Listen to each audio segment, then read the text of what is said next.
Après 6 millions d'albums vendus, Gims... Maître Gims. Gims, bonjour. Gims, comment vas-tu? Maître Gims. Maître Gims. Comment vous vivez ce succès depuis quelques années? Si t'écoutes un peu de musique en 2025 ou juste que t'allumes ta télé, ta radio ou encore ton téléphone, il y a sûrement une chose qui t'a pas échappé, c'est que t'as dû entendre un morceau de Maître Gims. C'est simple, il est de partout. Et quand je dis partout, je pèse mes mots, puisque selon le Global Digital Artist Ranking, un classement qui compte en temps réel la performance sur les streams et les réseaux sociaux des artistes dans le monde, Gims a été numéro 20 en mars 2025. Donc en gros, pour te la faire courte, en mars 2025, Gims a été le 20e artiste le plus influent du monde devant Ariana Grande, Ed Sheeran ou encore Rihanna. En revanche, si aujourd'hui il arrive à être autant mondial et a clairement incarné le visage de la France à l'international en produisant encore et toujours plus de morceaux qui cassent les charts, et bah c'est pas pour rien. Il a une stratégie mise en place depuis maintenant une dizaine d'années et qui a bien porté ses fruits, même si de base c'était pas du tout gagné pour lui et qu'il est passé par plusieurs trahisons et rebondissements avant de pouvoir véritablement en arriver là. Bref, installe-toi bien frérot, parce qu'aujourd'hui on parle de Gims et de son plan pour conquérir la musique à l'échelle internationale. Hop, comme d'habitude, je te prends toujours 20 secondes pour te demander de t'abonner, d'aimer la vidéo, c'est vraiment ultra important pour référencer mon travail et c'est la meilleure manière de me récompenser. Voilà, fallait juste que je cale l'instant promo parce que je vois bien la diff quand je le dis et quand je le dis pas. Mais t'inquiète, c'est terminé, on commence la vidéo. Je vois la terre en noir, mais elle est bleue, il me semble. Demande pas à SDF si tout se passe bien le mois de décembre. Alors avant de comprendre comment est-ce que Maître Gims a fait pour exporter sa musique de partout et devenir aussi mondial qu'il est actuellement, faut déjà comprendre pourquoi. Alors ouais, ça paraît bête dit comme ça, mais il faut se poser la question, qu'est-ce qui l'a vraiment motivé dans l'idée de devenir aussi international qu'il est actuellement et reprendre des musiques de folklore géorgien? Et bien pour comprendre sa stratégie artistique et toutes les décisions qu'il a faites pour être un des artistes les plus mainstream au monde, il faut déjà revenir sur qui est Maître Gims parce que ça a une importance capitale sur la tournure de sa carrière. Tout commence le 6 mai 1986 à Kinshasa au Zaïre lorsque le jeune Gandhi Alimassi Juna, aka Gims, va voir le jour. Alors cette phase de sa vie elle va être assez courte puisque rapidement il va quitter le Zaïre pour s'installer en France à partir de 1989 et à partir de là ça va être la grosse galère. Il enchaîne les familles d'accueil d'abord à Clermont-Ferrand avant de s'installer sur Paris où il va être obligé de dormir dans des squats, des halls d'immeubles et parfois même à la rue. Son père l'ayant laissé avec ses nombreux frères et sœurs se débrouiller tout seul, il va être contraint de survivre plutôt que de vivre. Il va être dans la débrouillardise la plus totale et forcément cette période ça va pas mal le marquer. Il a clairement très peu de cartes en main, il faut l'avouer, mais par contre il y en a une qui va bien l'aider dans sa vie même s'il ne le sait pas encore. Je parle évidemment de la carte de la musique. Cette fameuse carte elle est pas anodine chez lui puisque son père et son grand-père étaient musiciens et d'ailleurs pour l'anecdote son père est un des chanteurs de la troupe congolaise Viva la Musica, un collectif monté par la légende de la musique congolaise, Monsieur Papa Wemba. Cet attrait pour la musique et le chant qu'il a toujours eu en lui, instinctivement ça va se transformer vers un style qui est de plus en plus en vogue en France dans les années 90, qui plus est à Paris. Je parle évidemment du rap. Gims ne va pas y échapper, lui qui passe son temps à traîner dehors, il va assister au début des DJ, des breakers, des taggers et des MC, et instinctivement il va tomber dedans aussi. Et c'est au final exactement ce qu'il va faire puisqu'en 2002, il va décider de monter son groupe de rap avec ses potes que tu connais forcément, je te parle évidemment de la Section d'Assaut. Dans les années 2000, ils vont écumer les studios, les premières parties d'artistes, les singles, ils vont d'ailleurs commencer à faire de plus en plus de bruit sur la capitale, notamment à partir de la fin des années 2000 justement. Ils vont se rapprocher de pas mal d'acteurs de la scène rap déjà bien en place dans ces années-là, comme Demon One, AP du 113 ou encore Coma de la Secret Connection. On va les voir pop avec des projets comme Le Renouveau, d'ailleurs la cover a été dessinée par Gims, voilà, t'en fais ce que tu veux, les Chroniques du 75, mais c'est véritablement en 2010 qu'ils vont sortir l'album qui va tout changer pour eux, L'école des points vitaux. À partir de cet album, ça y est, la Section d'Assaut, ça va vraiment être un giga phénomène, mais genre vraiment un phénomène. 3 semaines après la sortie, c'est disque d'or, aujourd'hui c'est triple platine et surtout c'est plein de souvenirs pour toute une génération qui a mis un pied dans le rap en écoutant ces morceaux. Et j'ai dû côtoyer le pavé. Papa, maman, les gars, désolé. Casquette à l'envers. Je vais pas faire de cinéma, c'est désormais je ne vais frapper que là où ça fait mal. Le soir s'approche, ça se tape des barres, ça fume des spars comme si c'était légal. Les soirées de samedi soir, quelquefois ça me déçoit. Bref, à partir de ce moment, la Section d'Assaut, c'est plus qu'un collectif de rap, c'est véritablement un phénomène national. Tout le monde en parle, tout le monde écoute, tout le monde admire, que ce soit les enfants, les parents, les rappeurs ou même les gens de l'industrie, tout le monde se prend sa gifle et c'est une des premières fois où un collectif de rap est autant mis en avant dans la culture populaire. Qui plus est, là, comme je t'ai dit, on est en 2010, mais comme tu sais, c'est loin d'être le prime de la Section d'Assaut, puisque 2 ans après, ils vont sortir leur album classique L'Apogée, et là, ça va être encore autre chose. Globalement, tout ce que je viens de te dire sur l'école des points vitaux, l'Apogée, c'est pareil, mais en encore plus gros. Là où en une semaine, semaine, l'école des points vitaux c'était 19 000 ventes, l'apogée en une semaine c'est 66 000. Et je sais pas si on se rend un peu compte de la dinguerie que ça représente quand même, à titre de comparaison pour que tu te rendes compte avec les têtes d'aujourd'hui, Nino en une semaine c'est 34 000 ventes avec Goat, soit quasi 2 fois moins, Jul avec mise à jour c'est environ 44 000 et SCH avec Julius 3 c'est 48 000. Donc la section est loin devant en termes de chiffres à une époque où on le rappelle, il n'y avait pas de streaming. L'apogée porte parfaitement son nom puisque globalement à cette époque-là, dans l'industrie du rap et même dans la musique de manière générale, la section d'assaut domine toutes les charts et il concrétise ça avec 2 Bercy qu'ils vont remplir pour véritablement plier le game une bonne fois pour toutes. Pour rappel, il y a 10 ans seulement, ils commençaient à créer leur groupe. Certains dormaient dans des squats, dans la rue, certains enchaînaient les petits délits et ventes de stupéfiants et 10 ans après, ils se retrouvent à plier l'industrie musicale comme rarement un collectif a pu le faire dans l'histoire. En revanche, bah voilà, si depuis tout à l'heure je te vante leur exploit et je te parle de chiffres, c'est pas pour rien. Il y a une raison particulière liée à ça qui est indépendante de tout ce qu'on peut penser artistiquement de la section d'assaut et leur choix de tournure musicale. Une raison qui semble évidente à entendre tellement ces accomplissements ont rarement été vus dans l'histoire du rap français et qui te vient peut-être en tête, c'est que la section d'assaut, ça doit brasser un tas. Brasse au max. Ça brasse au max. Ah oui, certes, ils étaient une dizaine, mais vu les chiffres faramineux qu'ils faisaient, ils devaient quand même becter un minimum. Qui plus est, il n'y avait pas que la musique qui faisait rentrer l'argent, il y avait aussi tout le merch avec Watibé. À l'époque, qui n'avait pas un t-shirt ou une casquette Watibé? Le pressing du merch, il était affolant, c'était impossible de sortir dans la rue sans croiser quelqu'un avec un produit dérivé du label, donc faut pas faire bac plus 7 pour constater qu'il y avait quand même un peu de plata qui rentrait. Et justement, oui, il y en avait de la plata qui rentrait, même beaucoup, mais bizarrement très peu pour les artistes et du coup indirectement pour Gims aussi. Alors je vais pas rentrer dans les histoires de qui a raison, qui a tort parce que c'est interminable et qu'il y a eu des poursuites judiciaires pour régler ça, mais depuis le début, il y a clairement un mec qui a contribué à faire de la section d'assaut ce qu'elle est devenue et dont on n'a pas encore parlé, un certain Dawala. Ce Dawala, c'était le manager du collectif et fondateur du label Watibé et forcé de constater qu'il tirait pas mal de ficelles, voire peut-être un peu trop justement, et je vais t'expliquer pourquoi. Avec tout le succès de la section d'assaut à l'époque, tu doutes qu'ils étaient pas mal sollicités pour des concerts, des showcases et autres événements. Et ça, Dawala, qui gérait toute la partie business, il le savait parfaitement. Chaque invitation, chaque événement, chaque sollicitation, il les analysait très clairement, il en tirait le meilleur pour les tourner à son avantage, quitte à laisser les membres de la section manger les miettes. Pour te donner un exemple, avec Gims, qui était clairement la star du collectif et de loin le plus sollicité, il prenait parfois des cachets de 200 € pour des showcases, alors que la vraie valeur de l'enveloppe était de 14, 15 ou 16 000 €. C'est complètement ridicule vis-à-vis de la véritable valeur d'une performance de la section à l'époque, et qui plus est, ça amène à un autre gros problème, c'est que Gims, en l'occurrence, il avait toujours pas de tal. Il faut le rappeler, mais Gims, c'était un vrai SDF, il avait vraiment pas de domicile fixe, et là, ça commence à marcher pour lui, il passe à la télé et que sais-je, mais en vérité, il gagne très peu par rapport à ce qu'il génère, et ça va poser plusieurs gros soucis. Déjà, un problème de confiance vis-à-vis d'un mec qu'il a connu à ses débuts et avec qui il a évolué, mais aussi un problème au sein de la section. Après l'apogée, les rumeurs d'un départ ou d'une séparation se font de plus en plus grandissantes, on entend comme quoi peut-être que Black M va partir en solo, comme quoi Maître Gims va partir en solo lui aussi, on sait pas trop, mais dans les backstage, la volonté de Gims de s'éloigner de Dawala et de la section était bien réelle et commençait à prendre de plus en plus de place dans sa tête, qui plus est quand il a commencé à réaliser qu'il se faisait un peu douiller sur les bords. Alors attention, je dis pas que c'est la seule et unique raison de l'envol de Gims en solo. À partir de 2013, il y a aussi une volonté artistique de sortir un peu de ce qu'il a pensé avec la section depuis plus de 10 ans, mais il raconte quand même que pour son premier zénith, il a touché 900 €. Oui, t'as bien entendu, Maître Gims, même si à l'époque c'était moins la star que c'était aujourd'hui, il a gagné 900 € pour son premier zénith. Je sais pas si on s'en compte du bail. Évidemment, cette frustration liée à son enfance de dormir dans des squats, dans des halls, dans la rue, ça va lui donner une motivation supplémentaire pour se lancer en solo. Il y a comme une sorte de trauma qui se crée d'être arrivé à un point de notoriété si grand mais de gagner si peu. Et là, chez Gims, il y a une idée de prendre une seconde revanche sur la vie et de commencer à véritablement vivre de sa passion pour sortir de la misère une bonne fois pour toutes. Avec la section, il a cru apercevoir cette lumière au bout du tunnel qui en fin de compte n'était pas réelle, mais il sait qu'il ne peut véritablement que compter sur lui-même pour sortir de la galère une bonne fois pour toutes, et ce en mettant en œuvre le plan qui lui permettra de conquérir la musique à l'échelle internationale.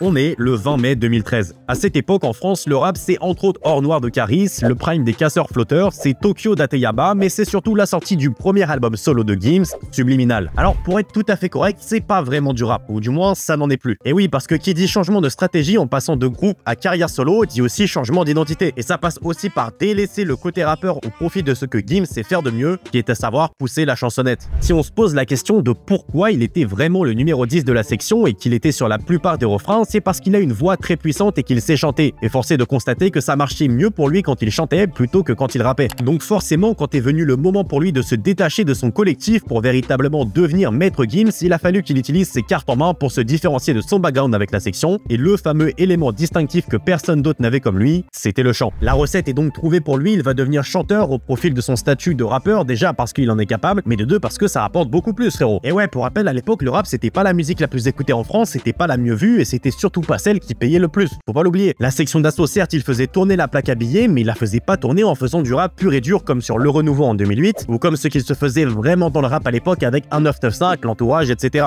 En vérité, le rap était plutôt l'image qu'il dégageait et c'était utilisé comme fond de commerce pour vendre une forme d'identification hyper accessible au grand public, qui pouvait dire « Ah si, j'écoute du rap, j'adore Maître Gims et Black M d'ailleurs ». La vérité, c'est que la section bénéficiait de cette image un peu cool de rappeur pour vraiment se différencier, et ça, c'est évidemment une chose que Gims va reprendre pour sa carrière solo et son premier album. Donc maintenant, ça y est, il sera plus jamais pauvre, il y aura plus de manière de découper l'argent en je sais pas combien de parties, etc. Là, il va faire du grand public grâce à son chant et il va becter pour de bon. Bref, ça y est, la stratégie est rodée, c'est bien pensé, il y a une véritable envie de s'implanter dans le paysage musical français, mais concrètement, qu'est-ce que ça donne? Et bah, Subliminal de Maître Gims, ça donne ça. Les gens du coin ne voulaient pas lâcher là. Je me tire, demande pas pourquoi je suis parti sans motif. Parfois je sens mon cœur qui s'endurcit. Stop, je tisse des liens, je suis assombri. Subliminal de Maître Gims, ça a quand même marqué beaucoup de gens, hein. Il faut le notifier et forcer de constater qu'il a parfaitement suggéré sa transition entre carrière de groupe et carrière solo en devenant plus grand public donc. En revanche, il l'a fait pas de n'importe quelle manière. Si on regarde un peu plus en détail cet album et les morceaux qu'il contient, on peut apercevoir les prémices d'une stratégie qu'il poussera à son paroxysme plus tard, mais qui pour l'instant lui permet de conquérir la France avant l'international, c'est la variété des sonorités musicales. Et oui, comme on dit, pour régner, il faut fédérer, et c'est exactement ce que Gims va faire avec Subliminal en offrant un album avec littéralement tout dedans. Si tu veux du rap, t'as Meurt par strangulation, si tu veux du son un peu plus mélancolique, t'as Où est ton arme avec Masca, si tu veux de la pop, t'as Je me tire, ou encore Bella qui va carrément chercher des influences Gypsy. Bref, Subliminal, c'est vraiment l'album parfait pour passer en radio tellement la variété y est folle, et forcé de constater que cette stratégie va s'avérer payante pour l'artiste franco-congolais qui va enfin péter les scores solo pour la première fois. Subliminal, ça finira 3e meilleure vente de l'année derrière Random Access Memories des Daft Punk et Racine Carrée de Stromae. Gims a compris et prouvé avec ce projet qu'il peut devenir le chanteur qu'il pense être, et il peut légitimement être une des icônes de la musique française qui prendra des sons qui tourneront aux quatre coins de la planète, à tous les mariages, tous les anniversaires et que sais-je. Le garçon des squats de Paris est devenu un hitmaker redoutable, mais évidemment il a encore faim et il compte absolument pas s'arrêter en si bon chemin. Bah oui, parce que certes, là il commence à becter avec son premier projet, même très bien d'ailleurs, puisqu'aujourd'hui le projet a plus d'1 million de ventes à son actif, mais à cette période, donc vers 2013-2014, c'est que le début de sa réussite solo. Le succès d'estime, il le connaît déjà, ça fait plusieurs dizaines de showcases, d'événements et d'années qu'il y goûte avec la section d'assaut, mais ça fait que très peu de temps qu'il goûte au succès financier. Et ça, bah c'est absolument une chose qu'il doit pérenniser. Si c'est pour refinir avec moins d'un SMIC après un zénith comme il le faisait à l'époque, c'est même pas la peine. Là, il faut sortir de la haisse une bonne fois pour toutes et ne plus jamais y remettre les pieds. Ça, Gims, il le sait pertinemment et c'est pour ça qu'il va de nouveau enfoncer le clou en sortant en 2015 un nouvel album qui lui aussi va conquérir toute la France.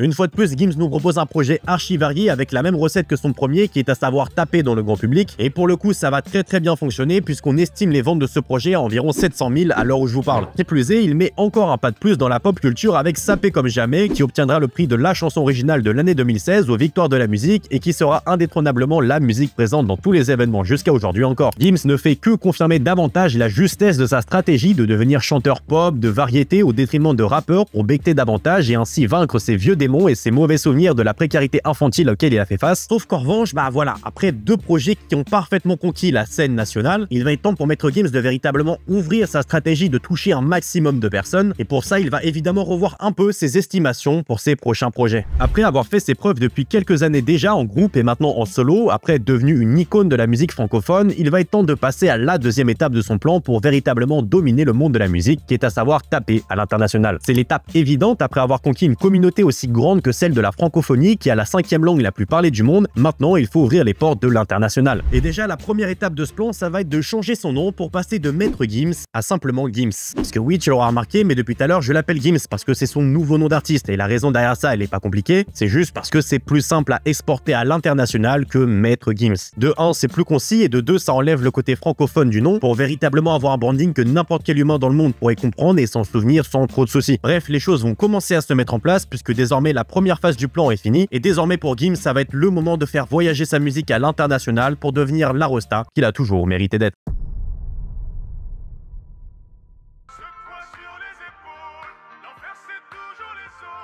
Maintenant que Gims a conquis toute la France, trusté les premières places des charts avec des albums multiplatines et qu'il a réussi à passer de rappeur underground à chanteur populaire numéro 1 dans le pays, il est temps pour lui de sortir du cadre national. Et c'est là que commence le 3e chapitre de son plan, conquérir la scène internationale et véritablement jouer dans la cour des grands. Pour ça, comme on l'a dit, il va raccourcir son nom à Gims pour être moins franconifié et mieux s'exporter aux 4 coins du monde, même si évidemment ça suffit pas de juste changer son blaze, il faut aussi faire la musique qui va avec. Et bien à partir de 2015-2016, c'est véritablement ce qu'il va commencer à faire en ouvrant la marche de la meilleure des manières possibles avec un featuring avec Sia sur le morceau Je te pardonne. Tu m'as demandé pardon, je t'ai repoussé. La pertinence d'une collaboration avec Sia sur ce morceau n'est absolument pas anodine puisque bien qu'elle soit australienne, elle marche très bien sur la scène internationale. En témoignent ses différents featuring, notamment avec David Guetta sur le morceau Titanium ou encore son single que tu as forcément déjà entendu, Chandelier. Le fait d'ouvrir les portes de cette manière avec une artiste anglophone, donc forcément qui a le potentiel d'être écoutée et comprise par beaucoup plus de monde, c'est un bon move d'introduction de sa part pour placer Gims sur la carte du monde. Alors certes, tu vas me dire, il a déjà fait un feat avec Pitbull quelques années auparavant et c'est vrai, t'as raison, mais le succès était bien plus anecdotique que celui avec Sia. Et c'est véritablement à partir de ce moment qu'on peut considérer qu'il a pris ce changement de position artistique, chose qu'il n'avait pas fait sur Subliminal avec Pitbull. La preuve en est, ce morceau avec Sia, ça va être single de diamant et globalement tout le monde l'a déjà entendu, c'est évident. Bref, après cette première vraie réussite avec une artiste internationale, Gims va continuer la recette puisque on change pas une équipe qui gagne après tout. Et quelques années plus tard, en 2018, il revient avec le morceau Corazon en featuring avec Lil Wayne et French Montana, ce qui représente une consécration de dingue pour lui et sa carrière de rappeur, puisqu'on a un peu trop tendance à l'oublier, mais Lil Wayne c'était véritablement une gigastar. Si aujourd'hui et même en 2018 on en parlait un peu moins, à l'époque où Gims galérait un peu dans le rap, donc dans la deuxième moitié des années 2000, Lil Wayne lui c'était la gigastar de l'industrie qui te vendait 1 million d'albums en première semaine. Malheureusement il fait partie de ces artistes pas forcément hyper reconnus en France malgré tout ce qu'il a pu faire et ça représente une consécration de dingue pour la carrière de rappeur de Gims. On se rend pour la plupart pas forcément compte du phénomène qu'il était et avoir un featuring avec lui c'était une démonstration de force de plus de Gims qui vient encore plus renforcer son image de Mr. Worldwide. Il va aussi enchaîner avec Hello Señorita en featuring avec Maluma en 2019 et là il va encore plus s'ouvrir une porte avec celle de la communauté hispanophone qui elle aussi regroupe énormément de monde et qui a un potentiel de malade. C'est d'ailleurs une tendance qui va s'accélérer à la fin des années 2010, début 2020, ces collaborations entre communautés anglophone rap et hispanophone reggaeton et pour le coup Gims a bien su prendre le tournant en sentant l'engouement grandissant vis-à-vis de cette culture musicale, ce qui est fort, chapeau. Ajoute à ça une collaboration avec Sting sur le morceau Rest en 2019 ainsi que les différents featuring avec entre autres Mohamed Ramadan sur Ya Habibi qui lui met un pied dans le Moyen-Orient, Rayvanny sur le morceau Señorita qui lui met encore plus un pied dans l'Afrique mais cette fois-ci du côté anglophone. Ajoute aussi Dura Tadora sur Oriental qui lui fait mettre un pied dans l'Europe de l'Est et les Balkans. Enfin bref, c'est simple, Gims a littéralement presque joué de partout dans le monde. Que ce soit en Amérique du Sud, du Nord, en Afrique, en Europe centrale, en Europe de l'Est et même quelque part un peu en Asie avec le Moyen-Orient. Il a su comme quasi personne en France s'implanter dans autant de scènes diverses pour élargir son public et devenir quelque part une des têtes de la musique française dans le monde entier, il faut le souligner. Parce que là où des Daft Punk, des David Guetta par exemple qui sont français, même s'ils ne chantent pas, ils n'ont clairement pas construit leur identité en jouant sur leur origine française. Là où Gims, lui, a quand même gardé cet aspect dans sa musique, que ce soit des paroles ou titres par exemple. Évidemment, tu t'en doutes, la strate d'intégrer des influences du monde entier, il va continuer à la poncer du temps que ça marche, et ce notamment récemment avec le morceau Ninao qui reprend des influences de folk géorgienne. Le morceau va faire un carton total et ne va que confirmer la place de Maître Gims à l'international, et in fine, on ne peut que admettre que son plan a très bien fonctionné quand on voit les résultats aujourd'hui, autant sur les chiffres que les symboliques de sa musique. La volonté de toujours plus taper dans le grand public en maîtrisant une recette simple après plus de 12 ans de carrière solo, elle fonctionne, et ça explique depuis le début comment Maître Gims a fait pour dominer la musique à l'échelle internationale. Des bas-fonds de Paris aux plus beaux endroits du monde, après plus de 23 ans depuis ses premiers pas dans la musique, Gims a indétrônablement eu un des parcours avec le plus de rebondissements et d'accomplissements à l'échelle d'un musicien. Dire que de base il vivait dans des squats ou à la rue et qu'il se retrouve aujourd'hui à être l'un des artistes les plus représentants de la France à travers le monde, c'est une belle preuve de résilience et d'inspiration pour tout un tas d'artistes qui se lancent aussi quasi de zéro. La stratégie d'internationaliser sa musique en la simplifiant de l'image à son propre nom, des collaborations aux sonorités, ça s'est avéré être une stratégie des plus payantes pour qu'il puisse enfin prendre sa revanche sur la vie et rencontrer le succès à la hauteur de son talent. Aujourd'hui, en 2025, les choses sont très loin d'être finies pour l'artiste aux lunettes qui a même peut-être prévu un feat avec Aya selon les rumeurs, mais en tout cas, c'est tout ce qu'on lui souhaite. Je vous remercie d'avoir regardé la vidéo jusqu'au bout les brothers. Comme d'habitude, si vous êtes arrivé jusqu'ici, c'est que ça vous a un minimum plu, donc n'oubliez pas, mais aimez la vidéo, commentez et abonnez-vous, c'est vraiment la meilleure manière de me soutenir. Et nous, on se dit à mercredi prochain. Bisous, bonheur.